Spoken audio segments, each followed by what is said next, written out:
Desculpem o nosso problema técnico. Acontece com quem faz ao vivo. Então voltamos para o nosso assunto de hoje, educação.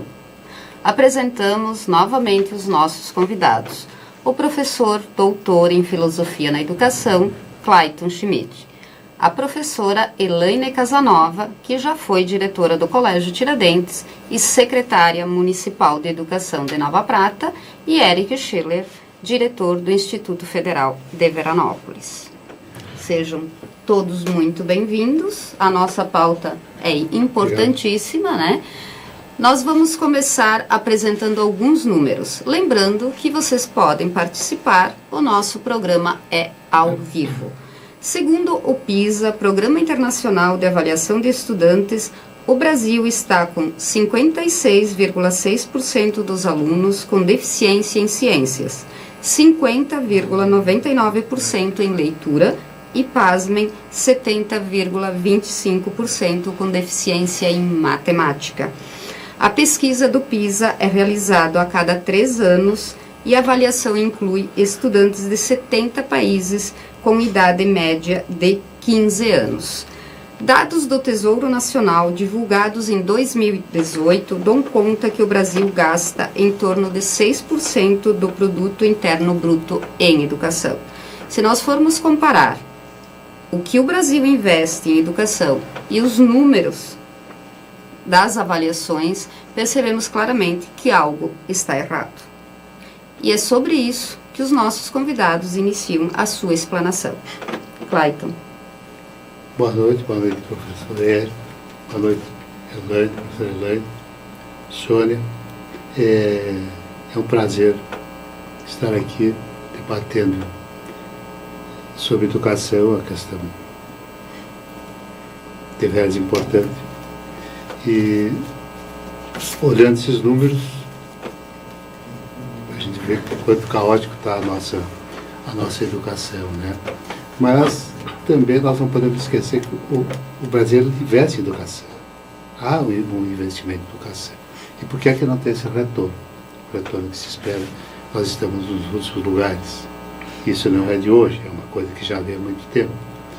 E se nós formos fazer uma leitura um pouco mais aprofundada, dá para ver que isso que é histórico, que a nossa formação enquanto país, enquanto sociedade, nós não temos uma tradição de dar o devido valor à educação.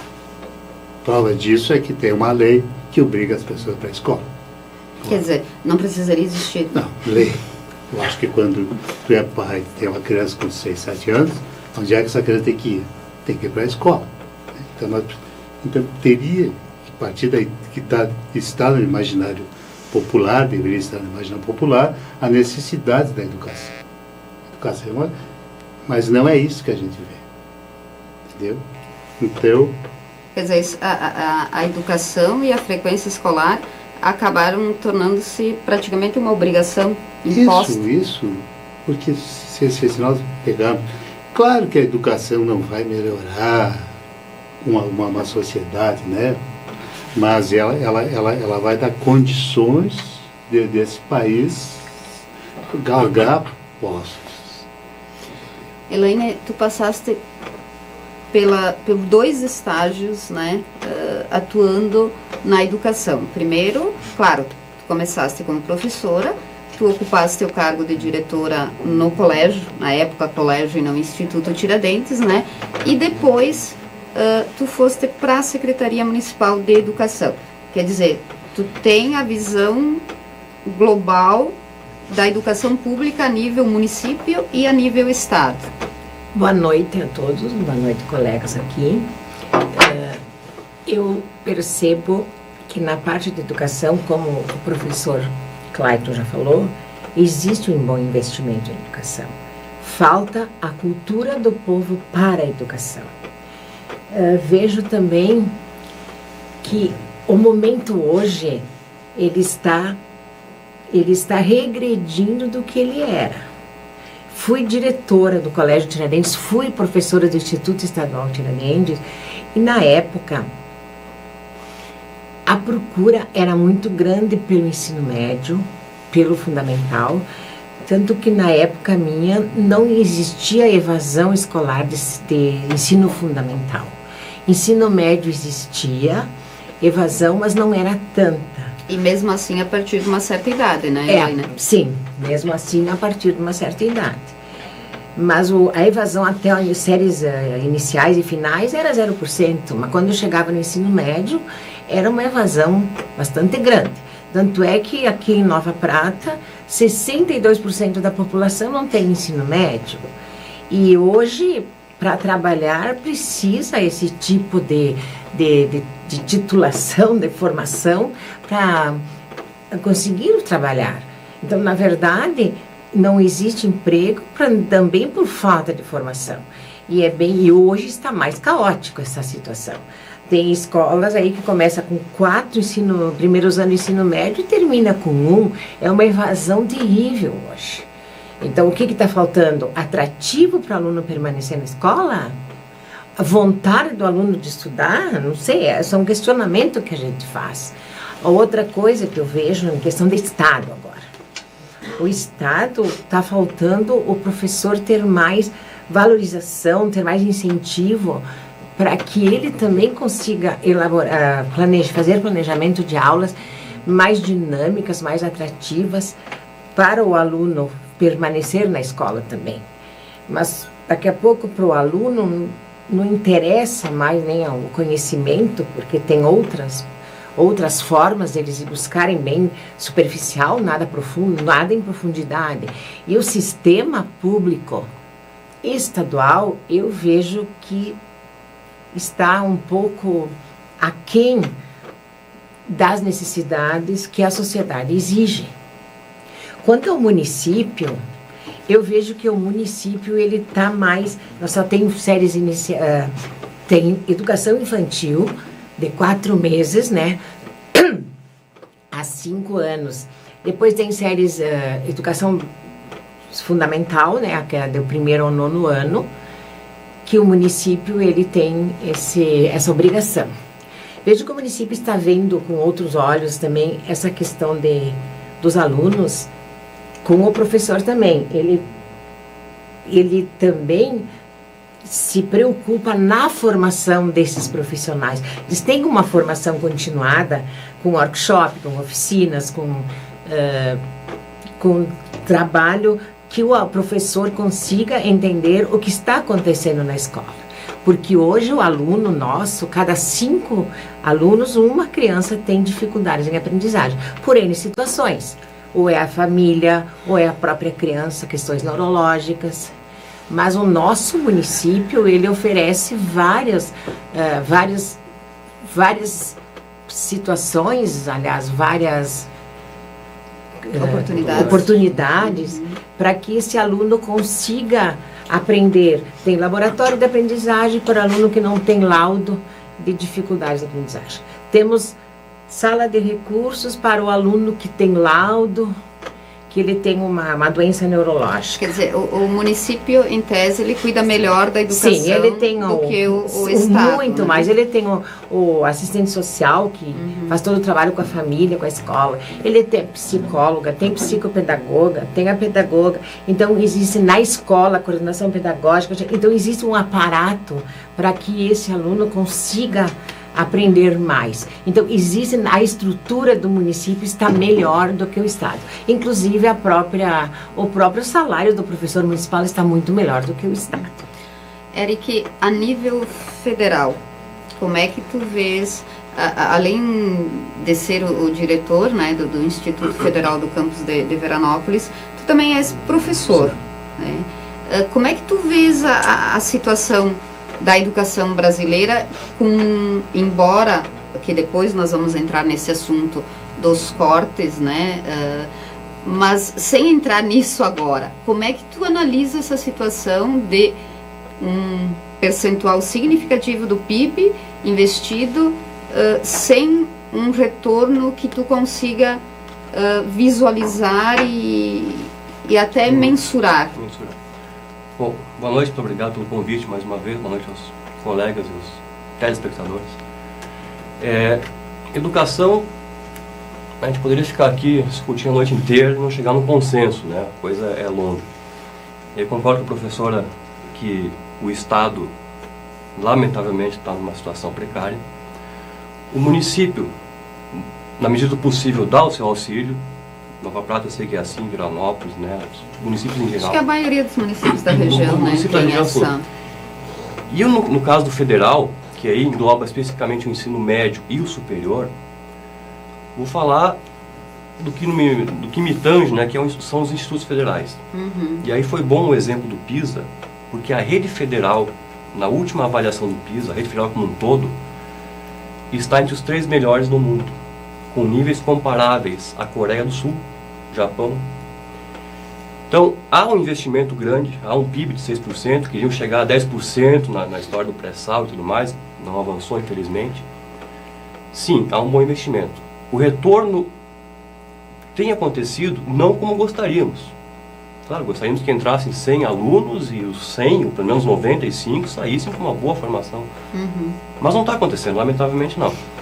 Só que o federal, vejam, ele recebe o aluno que veio lá do municipal e do estadual. Do estadual e municipal. E aí não teve todo aquele embasamento necessário, que necessitaria para uma graduação, né? Então a gente recebe vários alunos, isso é uma realidade em todos os campos dos institutos federais, com muitas carências, né? Carências do básico. E aí a gente, como fazer um curso de graduação, uma faculdade de engenharia, por exemplo, Campus Farroupilha do IFRS tem engenharia de controle e automação. Como pegar um aluno que não sabe o fundamental de matemática e formá-lo em engenheiro? Então, concordo, tem que se investir em educação básica, fundamental, óbvio, mas não podemos, em função disso, tirar do superior. Nós temos já um mar de alunos que querem entrar no superior e não... Né? E agora, com a criação dos institutos federais, já desde 2008, há uma democratização nesse acesso ao ensino superior, né? Que antes, infelizmente, não havia. Mas, claro, são só 10 anos de rede. Daqui a 20 anos, talvez a coisa melhore e a coisa vai... Então, foi muito bom esse exemplo do PISA, para mostrar que alguns caminhos estão sendo bem trilhados, mas, concordo, o Estado deixa ainda muito a desejar. O município, a gente sabe que não tem os mesmos quantidade de recursos que a União tem, né? Apesar que a verba para o ensino básico vem do Fundeb, né? Vem do Fundeb. Mas não é a educação também. A quantidade que poderia vir, né? Poderia vir muito mais. Então, aí vem essa questão do corte, que a gente vai comentar depois, né? Que não ajuda em muita coisa, né? Lamentavelmente. Lembramos que, infelizmente, o Brasil está abaixo do México e da Colômbia no ranking mundial da educação. Nós contamos com o apoio de Fração Odontologia, Pizzaria Bela Gula e Jornal Correio Livre. Lembrando que estamos ao vivo, portanto, vocês podem participar na página do Facebook da Conecta. Os nossos convidados responderão as colocações. Professor Clayton, filosofia na educação. Nós falamos aqui, por exemplo, que existe um grande percentual de alunos com deficiência no aprendizado em matemática, né? Nós tivemos 2 já ministros da educação, né, que citaram em algum momento, assim como o próprio presidente, que sociologia, filosofia, em resumo, as humanas não mereceriam tanta atenção quanto as técnicas. Qual é a tua opinião sobre isso? É sempre um perigo, né, quando algum presidente, e geralmente os ditadores, eles têm a primeira ação do ditador é mexer na educação, principalmente nas áreas humanas. E aí a história está cheia. Hitler, Stalin, Fidel, Pinochet, Messi, né? Todo mundo, a primeira coisa que faz é mexer na área de humanas. Porque nós precisamos de quê? Nós precisamos de pessoas que concordem, né, com o estado de coisas. Filosofia, sociologia, antropologia, o objetivo é criar seres que pensem um pouco diferente, não é aquele autômato, né? Então eu vejo com grande preocupação isso. Agora, o que o presidente Bolsonaro falou, o ministro da Educação falou, não é muito diferente do que está no imaginário popular. Se tu pegares, a população acha que sociologia e filosofia serve para quê? Não serve para nada. Portanto, se o presidente se conseguir, acho que ele não vai conseguir, mas se conseguir, ele não vai ter uma revolta da população, porque a população quer isso. Hoje em dia, os apoiadores do Bolsonaro são a favor que cortem isso. Os apoiadores do Lula são contra, mas só porque são apoiadores do Bolsonaro. Mas, na verdade... Quer dizer, é apenas por ser contra alguém ou a favor de alguém? Aqui, numa universidade, é raro que o reitor vá numa formatura de sociologia, de filosofia. Na própria academia, isso é visto como algo menor. Estás entendendo? Então, por aí é que nós temos que entender o que está acontecendo. Porque o que nós queremos? Nós queremos pessoas livres, pessoas que pensem por si, ou pessoas que sigam algum mito. E esse mito pode ser de esquerda, pode ser de direita. Entendeu? Então, essas disciplinas, sociologia, filosofia, antropologia, é para as pessoas pensarem, ó, eu penso assim, eu penso assado. A questão de ética, o que é o comportamento? Quem é que vai dar o comportamento como a sociedade tem que se estruturar? Ética, moral, filosofia. Tu não vai aprender isso em matemática ou física e química, né? Física e química. Então, isso precisa, é importantíssimo, todas as cadeiras são importantes. E essa semente do pensar, do questionar, do argumentar, e até a forma comportamental, ela deveria, na tua opinião, ser colocada ainda lá no ensino básico, lá nas séries iniciais? Sim, porque tu precisa criar no ser a noção do certo e do errado. E o certo e o errado tem esses. Tu vai pegar essas cadeiras, essas disciplinas, entendeu? E o que nós temos? No decorrer da história, nós tivemos 64, 89, 85, uma época que essas cadeiras estavam colocadas no plano secundário. Então, esse achatamento moral que nós estamos vivendo. É resultado? Ora, é óbvio. É óbvio. Eu trabalho a vida toda na universidade. Tu vê, tá vendo? É visto como algo secundário, que não é necessário. Entendeu? No próximo bloco, nós voltamos a falar na relação orçamento e desempenho. É só um minutinho.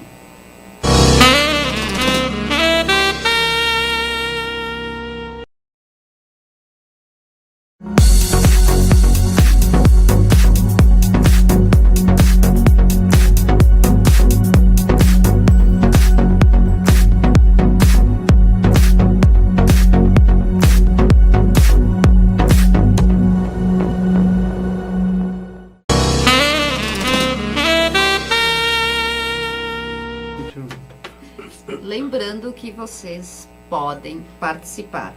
Segundo o IBGE, 7% dos brasileiros de 15 anos de idade ou mais, ou seja, 11,5 milhões de pessoas eram analfabetas em 2017. 28,2% dos alunos estão atrasados em relação à idade no ensino médio e 35% estão atrasados no ensino fundamental. Hoje, 23,2% dos jovens de 18 a 24 anos estão matriculados ou concluintes do ensino superior.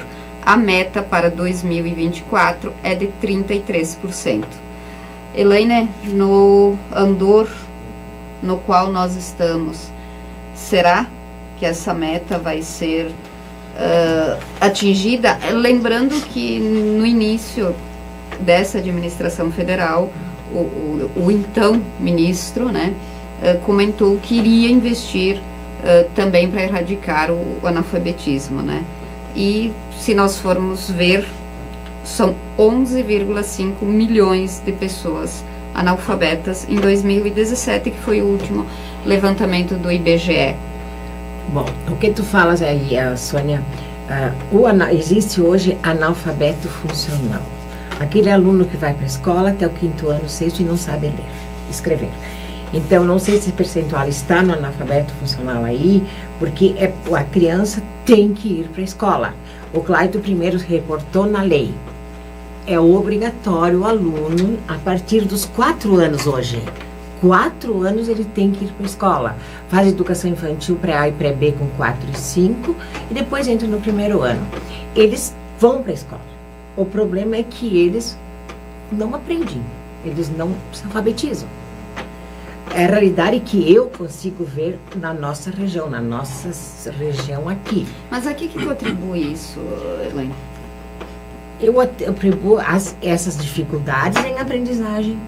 Como temos aluno que ainda na pré-escola já sabe ler, já consegue ler, tem alunos que vai ler no 2º ano, tem alunos no 3º, tem alunos no 5º ano que não leem. Porque até o 3º ano não podia reprovar, ele tinha que ir andando.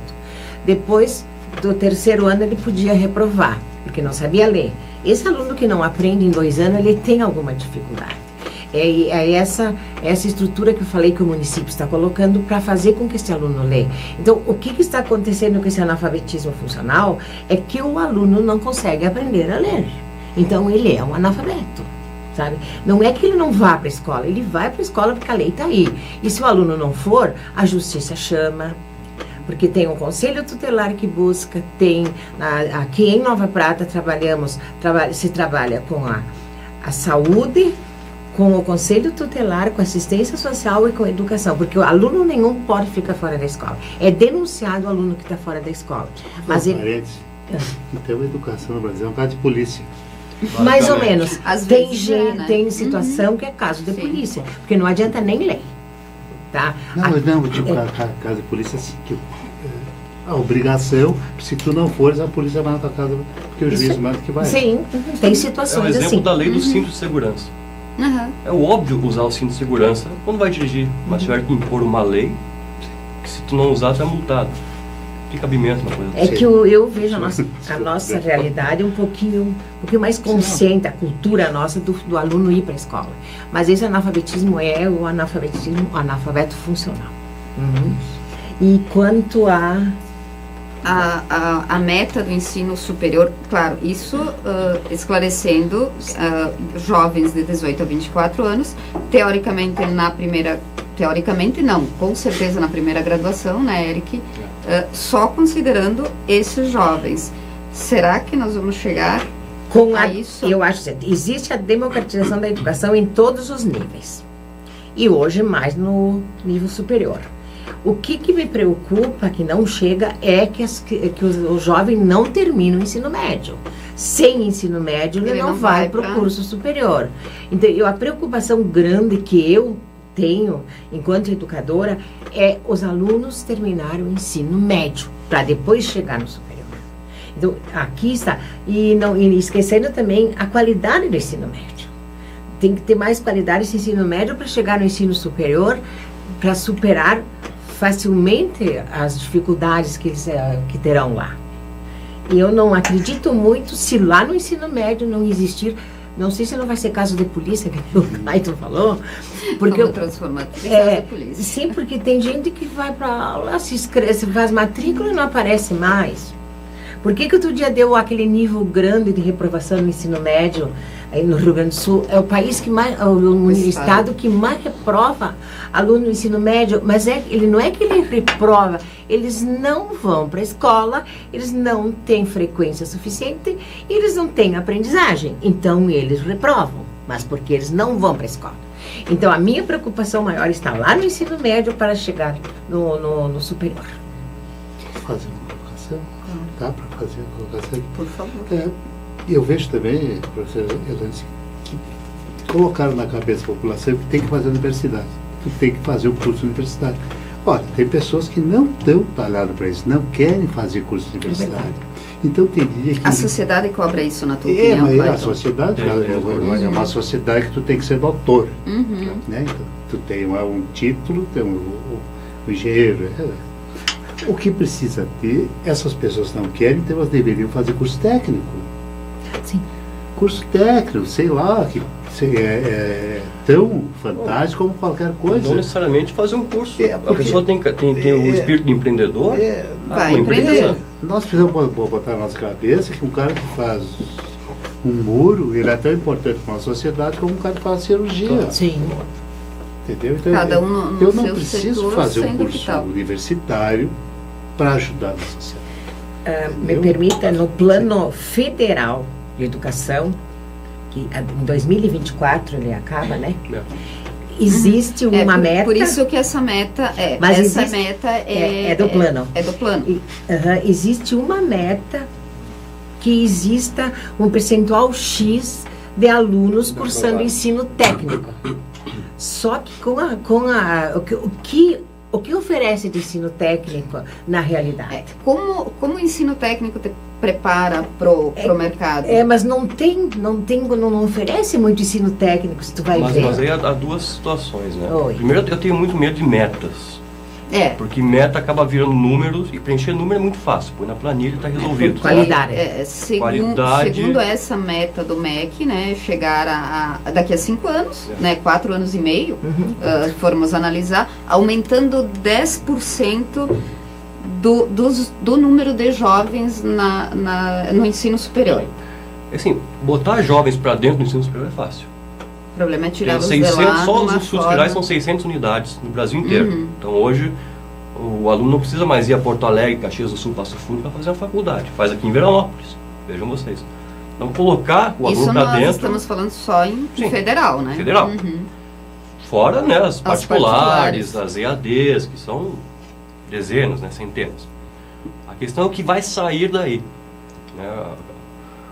Quanto o aluno vai aprender nesse decorrer. E aí depende muito do que veio também, né? Se veio uma formação deficitária do ensino médio, a gente chega na faculdade, tem que ensinar um monte de coisa, pressupondo que ele já sabe alguma coisa. Então essa questão de metas é complicado. Pode virar simplesmente um preenchimento de planilhas, em que o governo diz, olha, formamos tanto, o FMI vai gostar daquela planilha, vai nos dar mais recursos, provavelmente, e a coisa vai indo, um bolo de neve. Então isso é uma coisa que tem que ser... E outra coisa, nessa questão de investimento versus educação, né, que me preocupa muito, que é complementando o que o professor Clayton falou. Vamos separar a educação. Será que a educação é simplesmente o que o governo estava dizendo até um tempo atrás? Temos alunos que não sabem ler e escrever e não sabem fazer conta de matemática. Bom, se isso é educação, resolve-se facilmente. Pega todos os outros professores de física, química, filosofia, sociologia, manda para a rua, contratamos só professores de português e matemática, em 5 anos resolve esse problema. Agora, se educação e aí concordo em grau, gênero e número com o professor, formar um ser humano pensante, né, que tenha noção... Aliás, esse devia ser o primeiro parâmetro, né? Que é, e aí vou puxar a brasa para nossa sala, é o parâmetro dos institutos federais. No curso técnico integrado ao ensino médio, nós temos aqui em Veranópolis, o foco é formar um ser humano completo. Que entenda, que tenha noção, não noção, tenha consciência do que ocorre ao seu redor, no mundo, na sociedade e tudo mais. Sabe interpretar e atuar. Não só ler um texto, e aí pode ser até um analfabeto funcional, mas vai saber ler, não sabe o que está lendo, mas sabe ler. Não só fazer tabuada. Isso, pelo amor de Deus, a gente aprendia lá na década de 30, né? Tinha até as reguinhas. Até menos, eu aprendi na década de 80. Então, educação, no meu contexto, na minha concepção, é isso tudo. Então, nós temos professores de sociologia, filosofia, artes, todas as humanas, né? E aí depois vem química, física, biologia. Isso, sim, é um bom investimento em educação e que vai dar um retorno. Mas isso aliado a condições boas para o professor dar aula, para o aluno ter aula, condições de salário, que a gente sabe que às vezes são precárias. Imagina um professor no estado recebendo, sei lá, R$1.000, R$2.000 parcelado. Não há condições alguma. Não é o caso do federal, e aí eu tenho, verdade seja dita, o professor federal tem um salário muito bom. Recebe em dia. Recebe em dia. Via de regra, as condições de trabalho são muito boas. Digo aqui para o Veranópolis, temos um campus novinho em folha e tudo mais. Alunos têm condições muito boas, têm laboratórios, salas de aula. O que falta? O que falta para, né? Tem aquele, concordo com o professor, tem aquela falta de interesse para alguns alunos, a gente sabe. muito mais interessante chegar na sala de aula e ficar olhando o WhatsApp, conversando com o fulano, do que prestar atenção numa aula de matemática do Érico. Muito mais. Eu sei que é muito mais interessante. Mas então, sei lá, vamos de repente trocar de curso, tentar outro. Ah, mas só tem esse em Veranópolis. Poxa, então está fazendo o curso errado. Está fazendo coisa errada. Não precisa fazer. Não precisa fazer, não é? Por mais que a sociedade, né, coloque essa incumbência. Não, mas peraí. Se não vai me acrescentar nada só para ter um diploma, será que vale a pena? Não tem qualidade. Né? Quer dizer, é um conjunto, né? São vários fatores. Eu, às vezes, prefiro denominar a educação ou diferenciar a educação e o conhecimento, né, Clayton? Conhecimento também não significa um diploma de nível superior, assim como o inverso também, não especificamente. Sem educação para eficaz. E o conhecimento é o que nós buscamos. É que eu sempre digo que a escola é lugar de ensino e aprendizagem, né? E a educação é todo esse contexto de formação integral da pessoa. A própria LDB já diz isso, né? Que nada impede de ser a escola também a fazer. Também. Não exclusivamente. Não exclusivamente, também. Agora saindo um pouco do que nós pretendíamos já entrar no assunto dos orçamentos, qual é a opinião de vocês sobre as manifestações que houveram há pouco? Tanto aquela na defesa da educação ou contra os cortes de verbas na educação, como a de domingo. Eu confesso que a de domingo eu não acompanhei nada. Mas manifestação sempre é bom que haja uma manifestação, que as pessoas vá para a rua, o pessoal vá para a rua e opine, põe a sua opinião. Mas o que nós estamos vendo aqui no Brasil e isso é seríssimo, nós temos que ficar muito atento a isso, que está vendo um acirramento, são dois lados, e as pessoas dos dois lados são meio que irracionais. Falta bom senso. Não né? tem, tu não é uma colocação sensata. Eu sou contra, eu sou a favor, eu sou contra, eu sou a favor.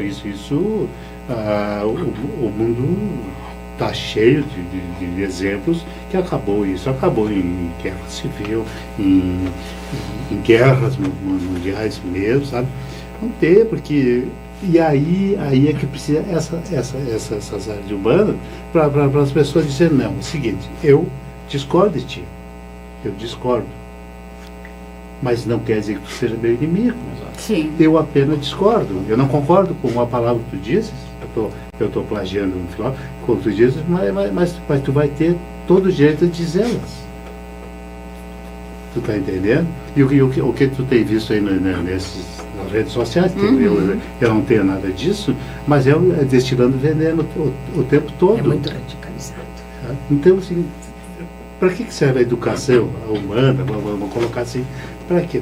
Para que eu respeite o adversário. Entendeu? Eu não preciso matar o adversário, eu luto, terminou, acabou. Mas não, é muita violência. Então, eu não tenho conversa por isso. Por isso, os que são a favor, são a favor incondicional. Os que são contra, são contra. Não é assim. E as pessoas perdem uma grande oportunidade de aprendizado, né, Clayton? Eu posso não concordar contigo, mas eu posso aprender contigo. Mas e vice-versa. Quer dizer, nenhum lado e muitas de vezes todo eu posso ruim. mudar, eu estou ouvindo, eu vou ouvir, mas olha, poxa vida, sabe que ela tem razão? E é isso que nós temos que respeitar o outro. E o que nós temos visto aqui não é respeito a nada. É porque existe muita radicalização, é radical. Porque os movimentos, que nem você diz, podiam esses movimentos chegar com o objetivo final, tu não vê, tu só vê bagunça, baderna. O de domingo eu não posso falar também, porque eu não acompanhei, né? Então, eu acho que todo movimento é válido, as manifestações, mas tem que ter um objetivo, né? Mas tem que ser, mas eu quero chegar onde? Mas tu não vê chegando a lugar nenhum. Tu não vê, e eu vejo,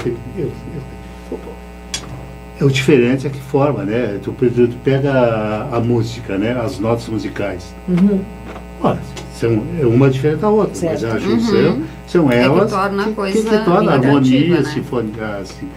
que torna a melodia. Então eu tenho que aceitar a opinião do outro. Claro. Nós podíamos levar esse ensinamento do professor Clayton referente à música para muitas outras esferas da vida.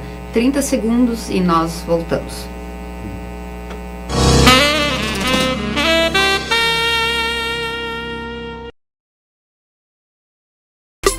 Adilnet Telecom.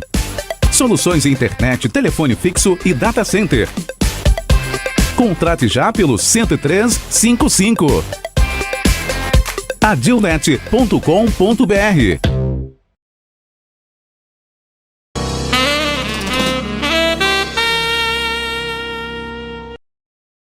Nós contamos com o apoio de Fração Odontologia, Pizzaria Bela Gula e Jornal Correio Livre.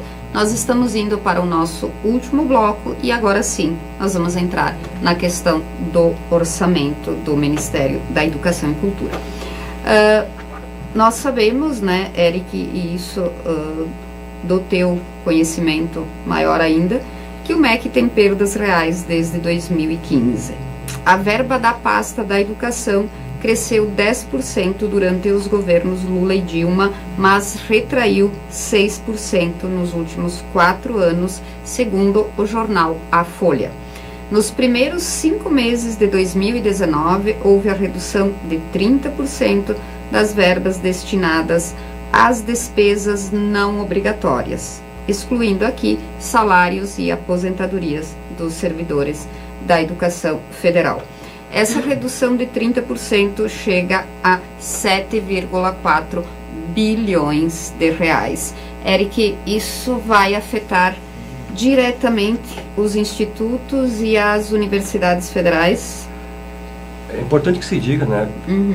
A discussão de WhatsApp em família, que todo mundo entra em pânico. Todo governo, fatalmente, sim. dia acaba cortando.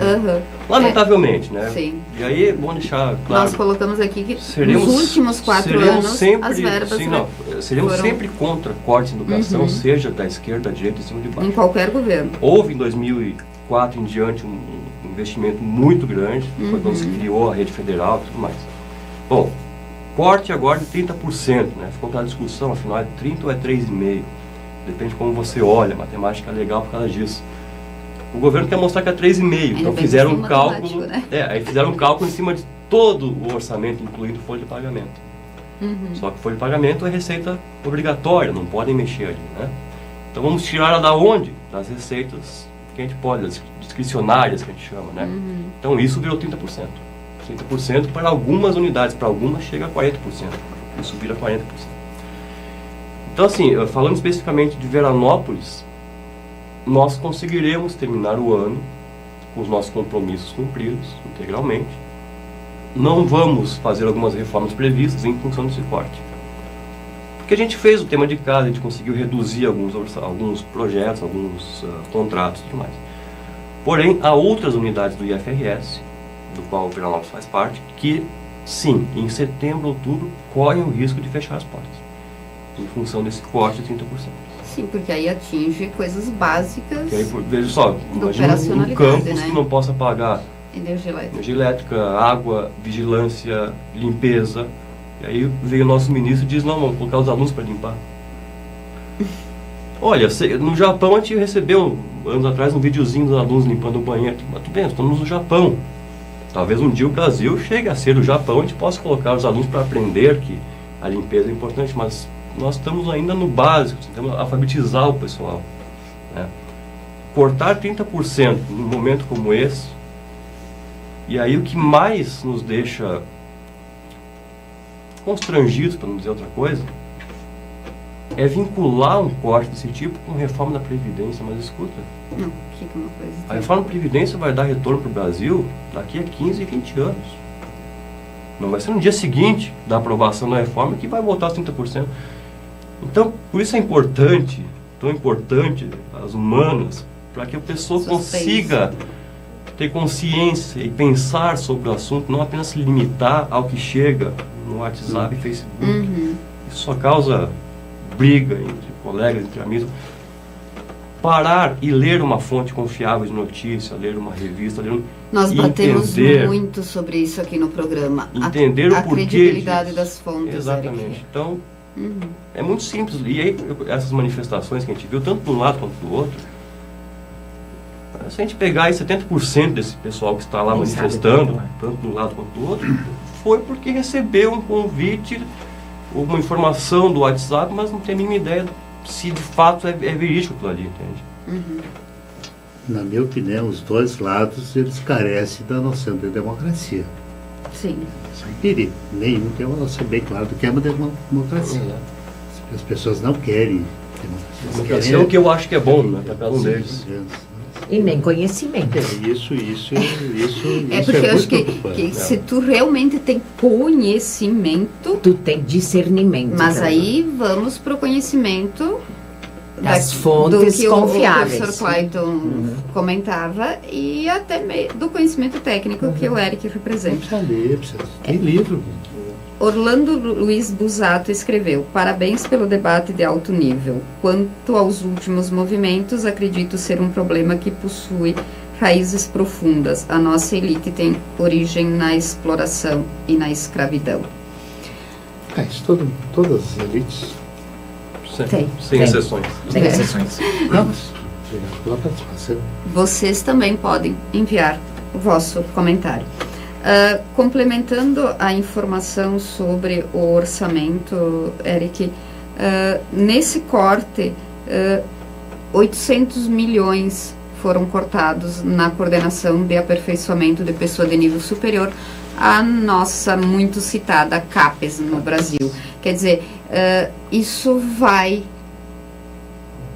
deixar de tornar viável pesquisas que beneficiam toda a sociedade, porque o que é desenvolvido, claro que não estamos falando só de universidades federais, mas sim de particulares também. O que é desenvolvido pelos acadêmicos, pelos mestrandos, pelos doutorandos, pelos alunos, enfim, acaba beneficiando toda a comunidade, né? E 800 milhões tirados do CAPES é significativo, né? Vamos dar um exemplo bem claro. E aí eu acho que todo mundo em casa aí deve estar com o celular na mão e passando o dedo na tela. Essa tela do celular foi desenvolvida numa tese de doutorado nos Estados Unidos.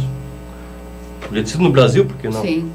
Então, cortar investimento em pesquisa, nada mais é do que uma parte da educação, né? Primeiro que você vai ter menos pessoas interessadas em fazer um mestrado e doutorado, porque não tem condições de se manter, né? Fazer um doutorado hoje não significa a pessoa ter dinheiro para poder se manter. Às vezes depende da bolsa para isso. E a pesquisa, para ser desenvolvida, necessita de recursos. Precisa comprar insumos, precisa de equipamentos. Então, cortar 800 milhões da CAPES para um país que tem como objetivo, imagino eu, né, espero eu, ser um país desenvolvido. Estamos falando de Luxemburgo antes. Olha, não precisamos pensar em Luxemburgo, vamos pensar numa coisa um pouco mais modesta. Até o Chile é um país que está muito à frente do Brasil em termos de educação. Bem melhor colocado no ranking, melhor colocado, né? Então, se a gente for cortar na CAPES, que está lá no mestrado, doutorado, pós-doutorado, se for cortar nos universidades e institutos, que estamos falando de graduação, e vamos cortar no estado, que é ensino médio, no município, que é o fundamental, qualquer corte em educação, seja qual for, é algo a se lamentar profundamente. Então, esse da CAPES sim vai impactar nas pesquisas, não tenha dúvida quanto a isso, já está impactando, e já aconteceu em outras ocasiões. Mas num percentual tão grande, representativo. Esse é o grande ponto que a gente está batendo no percentual. Mas, bem rapidamente, na década de 90, o governo FHC, né, foi a época que eu fiz graduação na URGS, nessa época, mestrado e doutorado na mesma época. Era uma situação semelhante, ou pior. Nós não tínhamos condições, era simplesmente a aula. Sim. Quer tomar uma água, não tem bebedouro. Vai lá fora e compra. Leva o seu papel higiênico na mochila. Então, pode piorar? Pode piorar muito, e é isso que nós tememos nos próximos 4 anos. Eu penso que o que está por trás disso também é a dependência tecnológica. Nós vamos continuar sendo um país subdesenvolvido, porque o que nós precisamos de pesquisa, para criar mecanismos, tecnologia. Para ser, então é muito fácil, tu corta aqui e vai comprar tecnologia desenvolvida pelos estudantes dos países que não cortam. E aí veja a cultura que está enraizada, principalmente na região da Serra, né? Se pegar aí os empresários dessa região, quantos deles desenvolvem tecnologia de fato? Nenhum. Pouquíssimos. A maioria vai buscar lá fora uma máquina pronta, compra da China possivelmente, e paga manutenção. Porque ter um setor de P&D, de pesquisa e desenvolvimento ali dentro, não tem. Isso, né? E as universidades do Brasil, com raríssimas exceções, assim, não fazem pesquisa, a não ser as federais. Sim. E algumas particulares, mas pouquíssimas. 90% da pesquisa no Brasil Então, se tu quiser fazer uma pesquisa, tu tem que arrumar recursos numa universidade particular. Que é isso? E aí voltamos naquilo, né, doutor Eric, que o que é feito, o que é desenvolvido, o que é pesquisado nas universidades, beneficia toda a comunidade. Retorna imediatamente ao público. Né? A quem paga seus impostos. O nosso salário é pago com isso. Sim. A pesquisa é paga com isso. Então nós devolvemos para o público. Qualquer coisa. Uma coisa assim, parece ser óbvia, mas às vezes, né, deixa a desejar. E até mesmo falando em doutorados, né, que vocês dois são doutores, por exemplo, alguém que faz doutorado numa universidade federal, ele participa de bancas de orientação para outros doutorandos. Né? Então, quer dizer, tu tá devolvendo para a sociedade não só em pesquisa, mas em mais conhecimento para mais pessoas, né? Sim. E aí uma coisa que preocupa é que as pessoas pegam aquela, às vezes uma exceção para mostrar como sendo um todo. Esse dia veio um videozinho de supostamente uma pesquisa da área de humanas, que tinha algumas pessoas nuas correndo, então dizem, veja que absurdo, dinheiro sendo mal investido. Gente, são milhões de pesquisas no Brasil inteiro. Aí pegam uma para servir de exemplo para todos. Não. Alguém pesquisando, alguém correndo nu, pesquisa. E se pesquisar e resultar em algo bom, será que não pode? Não é problema. Se resultar em algo bom, em algo útil, um conhecimento que vai... Olha, vai chamar a atenção dele um cidadão correndo nu, quero pesquisar. Quero pesquisar. Vai chegar à conclusão que não vai dar nada, mas pesquisou. Mas foi, né? O intuito da pesquisa. O Eric citou o exemplo de Luxemburgo, que nós tínhamos comentado antes do programa começar. Luxemburgo investe $19.776 por alunos na educação primária. E vejam a diferença. $45.186 no ensino superior, incluindo pesquisas e desenvolvimento. O Brasil investe $3.762 no ensino fundamental e $14.261 no ensino superior. Elaine, o município ainda é um oásis no meio dessa... Sim. Dessa crise. Eu posso falar dentro do município de Nova Prata. Os professores de Nova Prata conquistaram agora o salário básico nacional com o novo plano de carreira que foi aprovado segunda-feira. Então foi um grande momento, para os professores do município. Também eu tenho dados de 2016, que era o gasto em 2016 R$8.600 ano por aluno. 2016, então 17 e 18 eu não tenho mais tido conhecimento assim desses dados. Mas o nosso município gasta 31% do orçamento com educação.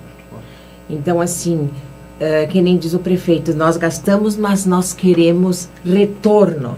Então, será que temos o retorno que poderia? Porque dinheiro, orçamento é dado, é gasto, tá? Vamos... Se tem todo o retorno que seria possível dentro desse orçamento, não sei. Sim. Saberemos daqui a 10, 15, não é para então, amanhã, até 10 anos, né? Porque nós temos 5 creches de educação infantil, nós temos 90% das crianças nas creches, 4, 5 anos, 100%. Então, nós não temos alunos fora da escola. Acho que o município, claro que com o Estado junto, com séries... Com certeza, vai ter retorno. Sempre tiver educação, tem retorno. Sabe, vai ter. O fundamental, eu acho que o ensino fundamental, na nossa região, nós ainda podemos dizer que está bem. O que me preocupa é o ensino médio. O aluno não vai para a escola, ele falta, né? E daí não chega para o superior. Como tu falaste, o prefeito quer que dê resultado, tá certo, ele tem que...